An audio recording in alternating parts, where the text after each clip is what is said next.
Hi friends, this is Hari. Cinema bus அப்டேட்டில் அடுத்தது ஒரு முக்கியமான ஒரு அப்டேட்டோடு வந்திருக்குங்க.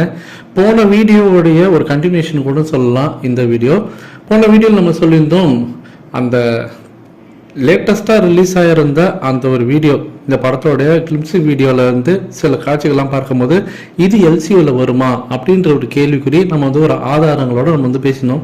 இது வந்து நம்மளுடைய அனுமானங்கள் தான், ஜஸ்ட் நம்மளுடைய ஒரு அசம்ஷன் தான். படத்தில் இருக்கலாம், இல்லாமலும் இருக்கலாம். மேபி அந்த கேரக்டர்ஸ் வந்து கேரக்டர்ஸாக வராமல் இல்லை இந்த படத்தில் வேற ஏதோ ஒரு கேரக்டராக கூட வந்துட்டு போகலாம். அது நம்மளால சொல்ல முடியாது. ஆனால் நிறைய விஷயங்கள்லாம் பார்த்தீங்கன்னாக்கா அந்த எல்சியூ கூட ஒத்து போகிறதுக்கு நிறைய வாய்ப்புகள் இருக்குது அப்படின்னு தான் பேசியிருந்தோம். ஈவன் அதாவது நம்ம இவருக்கார் பாருங்க, ரோலெக்ஸ், அவருடைய அப்பா தான் இந்த தேவா, ரஜினி சார்ன்ற அளவுக்கு கூட பார்த்தீங்கன்னாக்கா நிறைய ஒத்துப்போகிற விஷயங்கள்லாம் நிறைய இருந்து நம்ம பார்த்துருந்தோம். இப்போ நம்ம அதில் சில விஷயங்கள்லாம் பார்க்க வேண்டியது இருக்குது. விக்ரம் படத்தில் இருக்கக்கூடிய சில காட்சிகள், அதில் வரக்கூடிய கேரக்டர்லாம் இதில் வராங்க.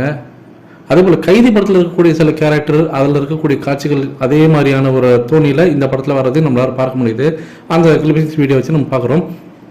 ஆனால் இந்த படம் ஒருவேளை ஏன் இந்த எல்சியூக்கு முன்னாடி நடந்த ஒரு ப்ரீக்வல் கதையாக இருக்கக்கூடாது அப்படின்ற மாதிரி இப்போ தோணுது. ஏன்னா ரோலெக்ஸோட அப்பா தான் இவருன்னும் போது, அப்போ அவருடைய ரோலெக்ஸுக்கு முந்தைய காலகட்டத்தில் அவங்க அப்பா தேவா இருந்தக்கூடிய காலகட்டத்தில் இந்த கதை நடந்திருக்கக்கூடிய இடமாக அது இருக்கலாம். ஆனால் இதில் சாமர்த்தியத்தனமாக லோகேஷ் கனகராஜ் ஒரு விஷயம் பண்ணியிருக்காரு. எங்கேயுமே லியோ படத்தோடைய ரெஃபரன்ஸோ, லியோ படத்தோட கேரக்டர்ஸோ, லியோ படத்தோடைய தாக்கமோ எங்கேயுமே இங்கே உள்ள கொண்டு வரல.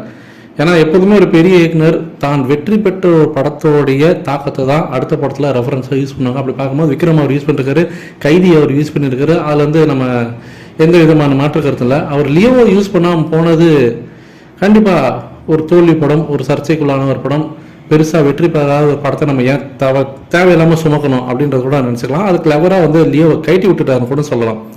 ஸோ இந்த படம் ஒரு ப்ரீக்வலாக இருக்கும் பட்சத்தில் கண்டிப்பாக எல்சியூவில் இது இல்லை, ஆனால் இந்த கதையை வச்சு தான் எல்சியூவே இதுக்கப்புறம் ஆரம்பிக்கும் அப்படின்ற மாதிரி கதையை கொண்டு போயிருந்தாங்கன்னா எப்படி இருக்குன்னு யோசிச்சு பாருங்க.